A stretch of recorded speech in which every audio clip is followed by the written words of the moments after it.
specializing in cold brew coffee, which is the fastest growing beverage in the United States currently. We specialize in seasonals as well as single origin cold brew coffees with a social conscience and give back program to all of our farmers.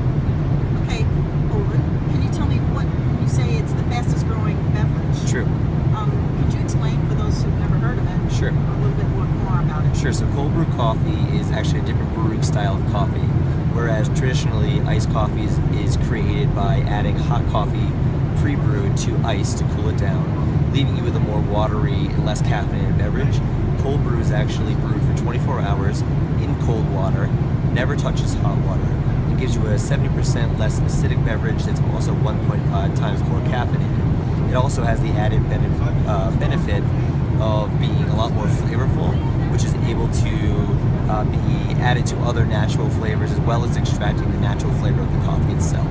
So based on where the coffee is grown in the world, whether it be an Ethiopian with fruity notes or a Guatemalan with some nice citrus notes, you really bring out the more natural flavor of the coffee. So how did you get involved in this? So I've been cold brewing for about 3 years, and I've been working a full-time job while doing so.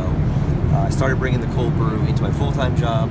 A lot of the people at my current position started drinking it by the liter, then by the gallon, you name it. I was bringing in more coffee than I could carry by the end of the day. So with that, I also am a huge craft beer fan. In the United States, craft beer has become a really explosive category with a lot of innovation, from pineapple IPAs to chocolate stouts. There's a lot of innovation happening in the beer industry, and I looked at coffee and I said, well, I wonder why no one's really innovating coffee, seeing as it's such a great vessel for flavor extraction. It is such a beloved beverage itself. So I took a craft beer approach and created a craft cold brew coffee company out of that, seeing kind of a market need for a little bit of innovation, a little bit of a new style for my generation who can appreciate a higher end beverage, but also one that's very naturally pure flavors. Okay, so when did you start the business? I started the business in 2015 formally, after going through a venture accelerator program at Northeastern University. Like I mentioned, I'd been cold brewing for a couple of years at that point, but really felt like there was a business with the added demand from coworkers and support from friends and family. I decided to really make the jump into the category. So upon really jumping in and doing a lot of business research on the category, seeing how fast it was growing, beating out soda, beating out power energy drinks and even bottled water, I decided that it was the right time and it was the right category to go into, and that coupled with my love personally for iced coffee, that's why I decided to really take it to the next level and put it through the ringer of the incubator, doing product formulation, kind of solution design, pitching, and ended up with kind of a grant to go out and start the business. Okay, so when you said, I've been cold brewing for a few years. Yeah. Now, so one day you woke up and you said, I think I'll cold brew. No, that's not quite how it happened. So New England, as you may or may not know, is iced coffee's the capital of the world. We have Dunkin' Donuts, which is this invasive brand that started right in Quincy, Massachusetts, that really brought cold coffee, iced coffee to the forefront. So I've been drinking iced coffee since I could wear pants, and so I've always loved iced coffee as well as hot coffee. But I did wander in a cafe one day. Boss was a little independent coffee shop, and they had cold brew there. This was about 4 or 5 years ago. It wasn't popular. I'd never heard of it, and I had one sip, and I was completely addicted. It was very naturally smooth, like a tea, but it had a nice caffeine and a full flavor and full body that I'd never had in iced coffee before. Because as I mentioned, traditionally, iced coffee can be very watery because it's hot coffee melting ice cubes. So a very intriguing flavor of the coffee. I immediately went home, started buying brewing equipment, started making my own cold brew equipment because I didn't know what was needed really, and just started experimenting in my kitchen. Fantastic. Okay, so I think that it's interesting how you got started, and off camera we were talking a little bit about your background. Yes. So you're not in the food business. You've never really. This is my first venture in food. Yeah, I have a background in criminal justice. I worked in intelligence for about 5.5 years for a bureau down in DC. It was a great job. It just wasn't very fulfilling.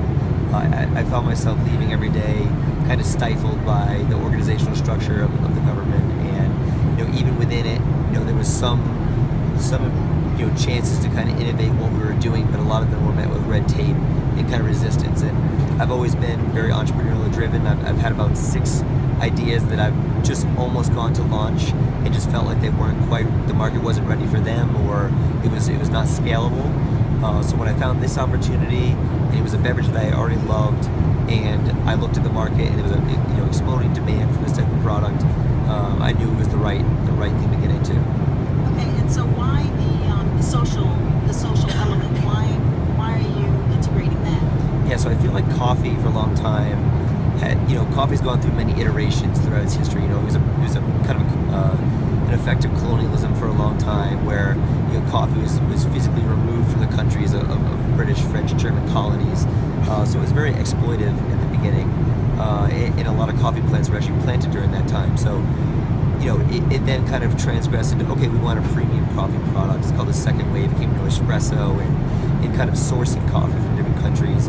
Then the third wave came around, where it's about traceability and sustainability. And I really feel that we need to kind of enter a fourth wave of coffee, where we're doing kind of a farm-to-cup sustainability approach, where the farmers who are doing 95% of the work, really are the ones that are rewarded for their labor.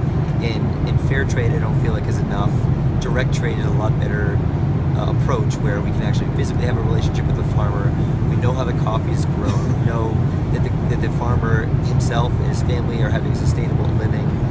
So in our company, our mission is to give directly back, to trade directly with the farmers, and actually on every single bottle that we produce, we put the origin story. So it talks about the tribe, the Guguamos, for one example, in Colombia, that we source coffee from, or our Yerga chef, Ethiopian. So the person drinking the coffee really feels a connection to the coffee, as well as an understanding that it's part of the world and it comes from a farmer. And me personally, having grown up on a dairy farm, I have that strong connection to the farmer doing a lot of the work, and a lot of time market forces dictate the price, and I feel like that's not fair to the person doing most of the work. So I have a personal connection, and I also just feel like it's the right kind of move in terms of supporting the people doing the work and creating such wonderful coffee. Okay, and just out of curiosity, you don't have to tell me your actual age, but in terms of like, where do you fall into the category? Do you think that this is something popular among your generation? Like, is that the movement with entrepreneurship, do you think? I believe so. I'm 26 personally. I know a lot of my friends and university peers are very entrepreneurial minded. We have a sense that we need to create, and we need to kind of drive the business world the way that we feel in the sustainability.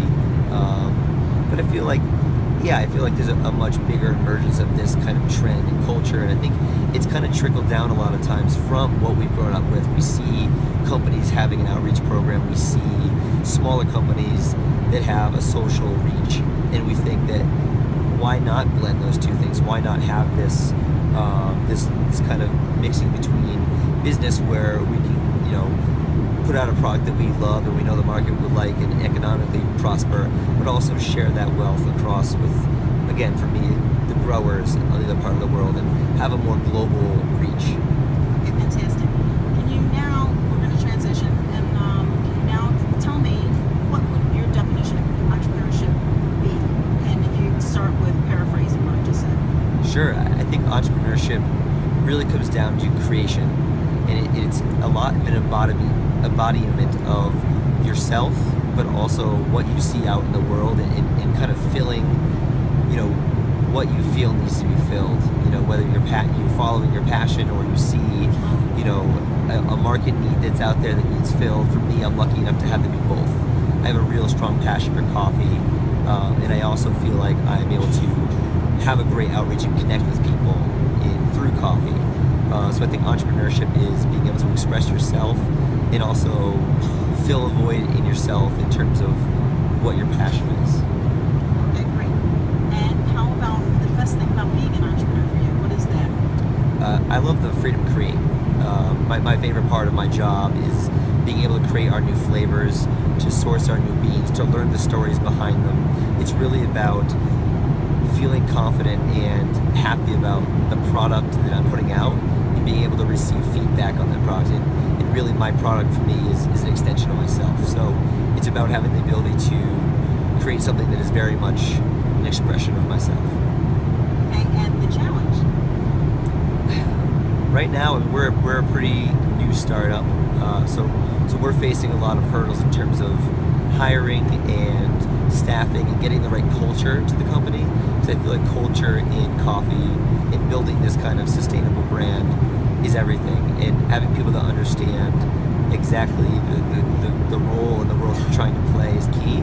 And at the end of the day, you still have to pay those people. So being able to balance the growth of the company and the profit sharing that we do as a company with our growers, and also paying the people here who are making the company a reality. So for me, it's learning what it is to be an entrepreneur and what it is also to run a company and make sure that we can complete all the tasks that we need a day to day, but also kind of continue our mission abroad. Okay, and finally, do you have any words of wisdom for budding entrepreneurs sitting on their couches? Yeah, I say just you have to go 110% at it, because I think the people that are going to succeed in entrepreneurship are just the ones that get up every single day and just go to work and work all day. But it's key to first find the business that you're passionate about, because when you're working all day and you wake up excited, it's not work at all.